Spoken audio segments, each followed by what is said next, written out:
2005 6 ಹೋದಾಗ ಅವರ ಮನೆಯ ಆಲ್ಬಮ್ ನಿಂದ ಆ ಫೋಟೋವನ್ನ ಅವರ ಮನೆ ಆಲ್ಬಮ್ ಇಂದ ನಾನು ಕದ್ಕೊಳ್ಳಕ್ಕೆ ಸಾಧ್ಯ ಇಲ್ಲ. ಯಾರಾದ್ರೂ ಹೇಳಬೇಕಾಗಿದ್ರೆ ಅವರ ಮನೆ ಆಲ್ಬಮ್ ನನಗೂ ಅದಕ್ಕೂ ಯಾವುದೇ ಸಂಬಂಧ ಇಲ್ಲ. ಅವರ ಮನೆಯಲ್ಲಿ ಅವ್ರ ಆರೋಪ ಮಾಡ್ಲಿ ಸರ್, 1000 ಆರೋಪ ಮಾಡಿದ್ರೆ ನೀವು ಸತ್ಯವಾಗಿ ತಿಳ್ಕೊಂಡಿರ್ಬೇಕು. ಅಯ್ಯೋ ಸರ್, ಅದು ಅವ್ರು ಯಾರು ಅಂತ ನನಗೆ ಗೊತ್ತಿಲ್ಲ, ಅವ್ರು ನನಗೆ ಗೊತ್ತಿಲ್ಲ ಸರ್.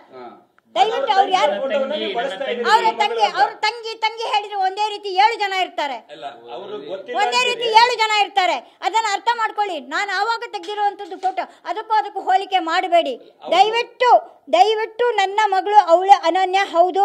ನಾನು ಎಲ್ಲಿ ಕೊಡಬೇಕಾಗಿತ್ತು ನಾನು ಅಲ್ಲಿ ಕೊಟ್ಟಿದ್ದೆ. ಅದು ಒಂದು ಸಣ್ಣ ಫೋಟೋವನ್ನ ಇಟ್ಕೊಂಡಿದ್ದೆ.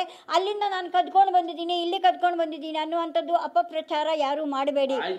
ನಿಮ್ಮ ಮಗಳು 20 ವರ್ಷದವರೆಗೆ ನಿಮ್ಮೊಟ್ಟಿಗೆ ಇದ್ರು, ವಯಸ್ಸಾಗೋವರೆಗೆ ನಿಮ್ಮ ಒಟ್ಟಿಗೆ ಜೊತೆಗಿರೋದು ಒಂದು ಫೋಟೋ ಇಟ್ಕೊಂಡು. ನಾನು ಫೋಟೋ ತೆಗೆಯುವಷ್ಟು ಹವ್ಯಾಸಿ ನಾನಲ್ಲ. ನೀವು ಯಾವ್ದೋ ಒಂದು ಕಾಡಿನಲ್ಲೋ ಯಾವ್ದೋ ಒಂದು ಬದುಕಿರ್ಲಿಲ್ಲ. ನೀವು ಕೋಲ್ಕತ್ತಾ ಅಂತ ಏರಿಯಾದಲ್ಲಿ, ಬೆಂಗಳೂರು ಅಂತ ಏರಿಯಾದಲ್ಲಿ ಬೆಂಗಳೂರಲ್ಲಿ ಮಾತ್ರ ಬದುಕಿಲ್ಲ. ಒಂದೇ ನಿಮಿಷ, ನಾನು ಬ್ಯಾಂಗ್ಳೂರ್ ಅನ್ನುವ ಏರಿಯಾದಲ್ಲಿ ಒಂದೇ ಏರಿಯಾದಲ್ಲಿ ನಾನು ಬದುಕಲಿಲ್ಲ. ನನ್ನ ಹೊಟ್ಟೆಯನ್ನ ನಾನು ಹಸಿವನ್ನ ನಾನು ನೀಗಿಸ್ಕೊಳ್ಳಕ್ಕೆ ನಾನು ರಿಪ್ಪನ್ಪೇಟೆಯಲ್ಲೂ ನಾನು ಬದುಕಿದ್ದೀನಿ. ಅವರ ತಾಯಿಯನ್ನು ನಾನು ನೋಡ್ಕೊಂಡಿದ್ದೀನಿ. ಕ್ಯಾನ್ಸರ್ ಪೇಷಂಟ್ ಆಗಿದ್ರು ಪ್ರಭಾಕರ್ ಅವರ ತಾಯಿಯನ್ನು. ಅರ್ಥ ಮಾಡ್ಕೊಳ್ಳಿ. ಅಲ್ಲಿಯೂ ಕೂಡ ಆ ಮನೆಯಲ್ಲಿ ಹೋದಾಗ ನಮಗೆ ಆಸ್ತಿ ಬರಬೇಕು ಅಂತ ಕೋರ್ಟಲ್ಲೆಲ್ಲ ಕೇಸ್ ಹಾಕಿ ಆ ಮನೆಯಲ್ಲೂ ಕೂಡ ನೀವು ಒಂದಷ್ಟು ಸಮಸ್ಯೆ ಮಾಡಿ ಬಂದಿದ್ದೀರಿ ರಿಪ್ಪನ್ಪೇಟೆಯಿಂದ ಅನ್ನುವಂತ ಆರೋಪ ಇದೆ. ಪ್ರಭಾಕರ್ ಅವರ ಮಗಳು ಹೇಳ್ತಾರೆ, ನಮ್ಮ ಮನೆಯಲ್ಲಿ ಸ್ವಂತ ಪ್ರಭಾಕರ್ ಮಗಳು ನನಗೆ ಗೊತ್ತಿಲ್ಲ. ಯಾವ ಆಸ್ತಿಯನ್ನು ಅವರೇ ಆಸ್ತಿಯನ್ನ ಮಾರಿರೋದು. ಪಕ್ಕದ ಮನೆಯಲ್ಲಿ ಒಂದು ಆಸ್ತಿಯನ್ನ ಮಾರಿ ಅವರೇ ದುಡ್ಡು ತಗೊಂಡಿದ್ದಾರೆ. ಅವರಿಗೆ ನಾನು ಯಾವ ಆಸ್ತಿಯನ್ನು, ನಾನು ಎಲ್ಲೇ ಆದ್ರೂ ನನ್ನನ್ನು ಇದು ಮಾಡಿದ್ರೆ ನಾನು ಯಾವ ಆಸ್ತಿಗೂ ನಾನು ಹಕ್ಕುದಾರಳಲ್ಲ. ಒಂದು ನಿಮಿಷ, ನಾನು ಆಸ್ತಿಯನ್ನ ಮಾರಿ ದುಡ್ಡು ತಗೊಳ್ಳೋದಾಗಿದ್ರೆ ನಾನು ಬೀದಿಯಲ್ಲಿ ನಿಂತ್ಕೊಂಡು ವ್ಯಾಪಾರ ಯಾಕೆ ಮಾಡಬೇಕು? ಬೀದಿಯಲ್ಲಿ ನಿಂತ್ಕೊಂಡು ನೀವು ಅರ್ಥ ಮಾಡ್ಕೊಳ್ಳಿ. ನಾನು ದುಡ್ಡು ತಗೊಂಡಿದ್ರೆ 1 ಕೋಟಿನೋ 10 ಲಕ್ಷನೋ 20 ಲಕ್ಷ ತಗೊಂಡಿದ್ರೆ ನಾನು ಬೀದಿಯಲ್ಲಿ ನಿಂತ್ಕೊಂಡು ಸೂಪ್ ವ್ಯಾಪಾರ ಯಾಕೆ ನಾನು ಮಾಡಬೇಕು?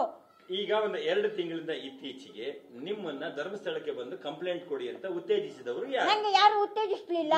ಇಷ್ಟು ದಿನ ಕಂಪ್ಲೇಂಟ್ ಕೊಟ್ಟ ಮೇಲೆ ನೀವು ಯಾರ ಆಶ್ರಯದಲ್ಲಿ ಇದ್ರಿ? ನಾನು ಯಾರ ಆಶ್ರಯದಲ್ಲೂ ಇರ್ಲಿಲ್ಲ. ಯಾರ ಮನೆಯಲ್ಲಿ ಇದ್ರಿ? ನಾನು ನನ್ನ ಫ್ರೆಂಡ್ ಒಬ್ರು ಲೇಡೀಸ್ ಮನೆಯಲ್ಲಿದ್ದೆ. ನಿಮಗೆ ಆಶ್ರಯ ಕೊಟ್ಟವರು ಮಹೇಶ್ ಶೆಟ್ಟಿ ತಿಮ್ಮಾರೋಡಿ ಅವರ ಮನೆಯಲ್ಲಿ ನೀವು ಇದ್ರಿ. ಅವರ ಮನೆಯಿಂದಲೇ ವಿಡಿಯೋ ಮಾಡಿ ಹಾಕಿದ್ದೀರಿ. ಸುವರ್ಣ ನ್ಯೂಸ್ ಅಲ್ಲಿ ವಿಡಿಯೋ ಫಸ್ಟ್ ಅವರ ಭಾವನ ಇಂಟರ್ವ್ಯೂ ಬಂದಾಗ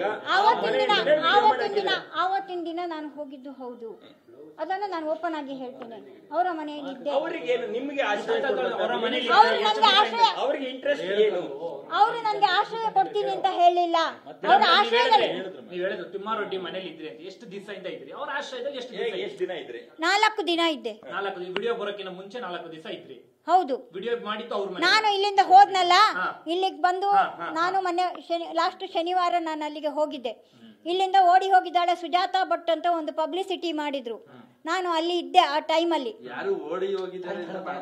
ನೀವು ಯಾರ ಸಂಪರ್ಕಕ್ಕೂ ಸಿಗುತ್ತಾ ಇಲ್ಲ, ನಾಪತ್ತೆ ಅಂತಲ್ಲ. ಸುಜಾತಾ ಭಟ್ ಅವರು ಅಲ್ಲಿ ಇದ್ದೆ. ಹೌದು, ಅವರ ಮನೆಗೆ ಹೋಗಿದ್ದು ಹೌದು. 1 ನಿಮಿಷ, ಅವರ ರಕ್ಷೆಯಲ್ಲಿದ್ದೀನಿ ಅಂತ ಅಲ್ಲ. 4 ದಿನ ಅವರ ಮನೆಗೆ ಹೋಗಿದ್ದೆ. 4 ದಿನ ಅಲ್ಲಿ ಇದ್ದೆ.